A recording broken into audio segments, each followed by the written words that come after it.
جیسے یہ مجاز کیا ہے، راز کیا ہے، نماز کیا ہے، آواز کیا ہے، یہ جو کیا ہے اس کو ہم ردیف کہتے ہیں۔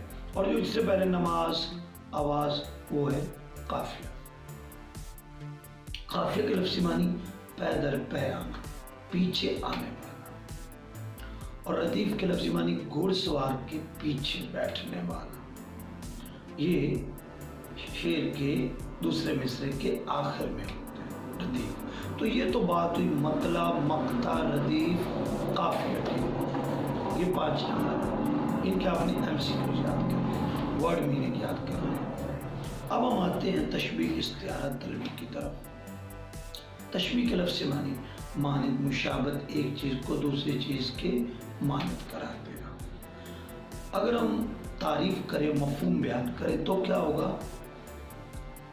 مشترکہ خوبی یا خامی کی بنیاد پہ۔ بکس میں خامی کا ورڈ نہیں ہے، یہ میں نے ایڈ کیا کیونکہ ہم تشبیہ غلط یا نقص والی چیزوں میں بھی دیکھتے ہیں۔ جیسے کسی کے لمبا قد ہم کہتے ہیں کھمبے جیسا، ہم نیگیٹو بھی تو بات کرتے ہیں نا۔ تو میں نے اس کے ڈیفینیشن میں ایک ورڈ کا اضافہ کیا ہے، مشترکہ خوبی یا خامی کی بنیاد پہ ایک چیز کو دوسری چیز کی مانند قرار دینا تشبیہ کہلاتا ہے، جبکہ یہ خوبی یا خامی دوسری چیز میں زیادہ ہو۔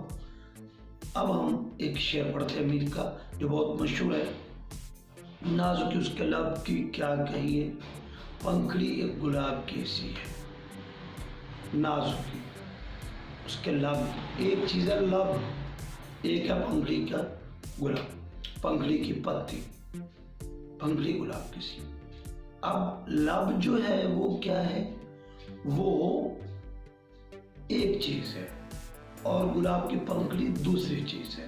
ایک چیز کو دوسری چیز کی مانند قرار دیا۔ اب دونوں کے درمیان ایک کامن چیز ہوتی ہے، وہ ہے نازکی۔ لب بھی نازک ہوتے ہیں، گلاب کی پنکھڑیاں بھی، لیکن گلاب کی پنکھڑی کو ذرا صاف ٹچ کرو وہ مست وہ ٹوٹ جائے۔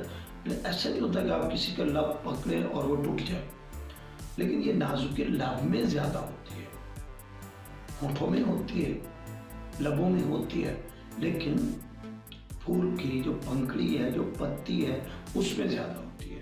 تو کامن فیکٹر ہونا چاہیے دونوں میں۔ تو تعریف کیا کی تھی ہم نے؟ ایک چیز کو دوسری چیز کی مانند قرار دینا مشترکہ خوبی کی بنیاد پہ، جبکہ یہ خوبی دوسری چیز میں زیادہ ہو، تو اسے کیا کہتے ہیں؟ تشبیہ۔ تو یہ بات تو یہاں ختم ہو گئی۔ ہم نے لب کو تشبیہ دی پنکھڑی کی جو پتی، گلاب کی جو پتی ہے اس کے ساتھ، پنکھڑی کے ساتھ۔ اب یہ تشبیہ کا عمل مکمل ہو گیا۔ یہ ہم چیزوں کی خوبصورتی کو بیان کرنے کے لیے چیزوں کے ساتھ تشبیہ دیتے ہیں۔ اب ارکان تشبیہ کیا ہوتے ہیں؟ ارکان کیا ہوتے ہیں؟ تو ارکان کو میں اگر سمجھاؤں تو یوں سمجھ لیں کسی چیز کا وجود کا پلر ہے اس کے، یعنی یہ اس کے لازمی حصے ہیں، اس کے بغیر وہ مکمل نہیں ہے۔ تو 5 ارکان تشبیہ ہیں۔ جس چیز کو ہم نے تشبیہ دی وہ مشبہ، یعنی لب کو تشبیہ دی، لب مشبہ، جس چیز کے ساتھ تشبیہ دی وہ مشبہ بھی، اور جو کامن چیز ہے دونوں میں وہ ہے وجہ تشبیہ یا وجہ شبہ۔ 3 چیزیں ہوں گی۔ اب جس حرف کے ساتھ تشبیہ دی ہے اس کو کہتے ہیں حروف تشبیہ، کی سی، مانند، ہو بہو، اس جیسی، اس سا، یہ جتنے حروف ہیں ان کو حروف تشبیہ کہتے ہیں۔ 4 چیزیں ہوگی۔ اب آپ کے مائنڈ میں، دماغ میں کوئی وجہ بھی تو ہوگی تشبیہ دینے کی، اس کو ہم غرض تشبیہ کہتے ہیں۔ تو یہ 5 چیزیں ارکان تشبیہ کہلاتی ہیں۔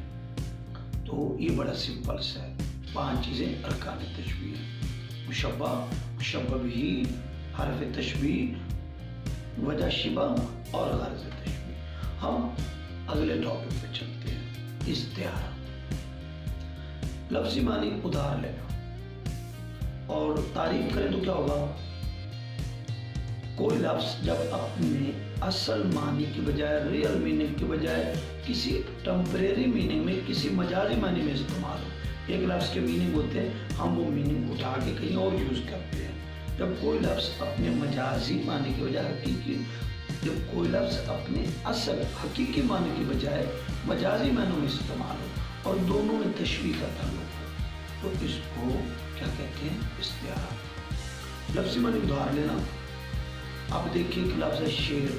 جب ہم شیر کا لفظ بولتے ہیں کہ جنگل کے ایک جانور کو جو بولا گیا جس کے 4 ٹانگیں ہیں اور خونخوار وہ ایک درندہ ہے، وہ اس کی پک ہمارے ذہن میں آتی ہے. شیر کا لفظ اس کے لیے بولا گیا.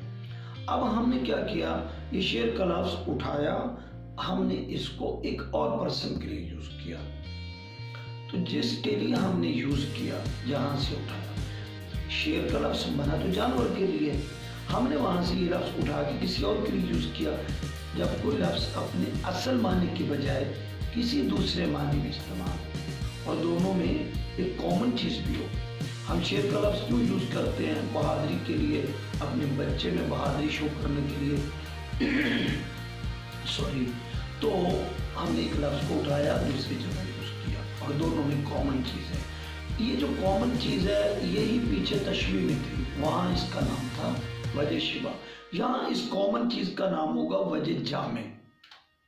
تو اب آپ نے ایک لفظ اٹھایا کسی کے لیے، جس کے لیے وہ لفظ اٹھایا ہے نا، اس کو کہتے ہیں مستعار لہو، اور جس سے وہ ورڈ اٹھایا اس کو کہتے ہیں مستعار منہ، اور جو دونوں میں کامن چیز ہے اس کو کہتے ہیں وجہ جامع.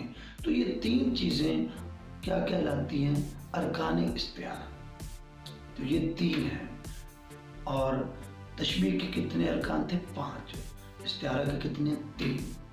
تو یہ تھا جی مختصر سی گیم استعارہ کی. کس شیر کی آمد ہے کہ رن کانپ رہا ہے، رن ایک طرف چرخ کہن کانپ رہا ہے. یہاں حضرت امام حسین کی آمد کا ذکر ہے، شیر کی آمد. اب ایک باریک سا فرق ہے، اگر اس کو سمجھ لیں تو تشبیہ استعارہ، یعنی اگر آپ مانند کا ورڈ یا حروف تشبیہ کو نکال دیں، آپ اگر یہ کہیں کہ میرا بیٹا چاند جیسا ہے تو یہ تشبیہ ہے. لیکن اگر آپ کہیں میرا بیٹا چاند ہے تو یہ استعارہ ہے. یعنی یہاں پر آپ پورا ورڈ یوز کر لیتے ہیں، پورا لفظ استعمال کر لیتے ہیں. اب ایک چیز ہمارے پاس رہ گئی، تلمیح بہت سمپل ہے. لفظی معنی چٹتی سی نگاہ ڈالنا، ذرا سی نگاہ یا اشارہ کرنا. اب آپ عبارات پڑھتے ہیں، چیپٹر پڑھتے ہیں، آپ غزلیں پڑھتے ہیں، اس میں کوئی ایک لفظ ایسا آتا ہے جیسے نار نمرود، ٹھیک ہے نا، اس طرح کے ید عیسیٰ، اس طرح کے جو ورڈ ہیں جن کے پیچھے کہانی ہوتی ہے، کوئی واقعہ ہوتا ہے، کوئی آیت ہوتی ہے، کوئی حدیث ہوتی ہے، وہ لفظ ٹھیک ہے نا، اس کیفیت کو، اس پوری کہانی کو سموئے ہوتا ہے، اس کو ہم تلمیح کہتے ہیں. تو یہ تلمیحات کچھ آپ کی بک میں دی ہوں گی، وہ یاد کر لیجئے گا. اسی طرح کچھ حروف تشبیہ ہوں گے، وہ یاد کر لیجئے گا. لیجئے یہ ہوئی آپ کی معروضی مکمل. آپ اچھی طرح اس کو دیکھیے گا اور اس کو تسلی کے ساتھ فل کیجئے گا. اگر آپ کو ابھی بھی کوئی کمی محسوس ہوتی ہے تو میرا نمبر واٹس ایپ آپ کے پاس ہے، آپ مجھ سے رابطہ کر سکتے ہیں.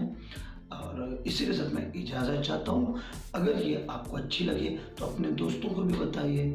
آپ کا شکریہ. I love you. اللہ حافظ.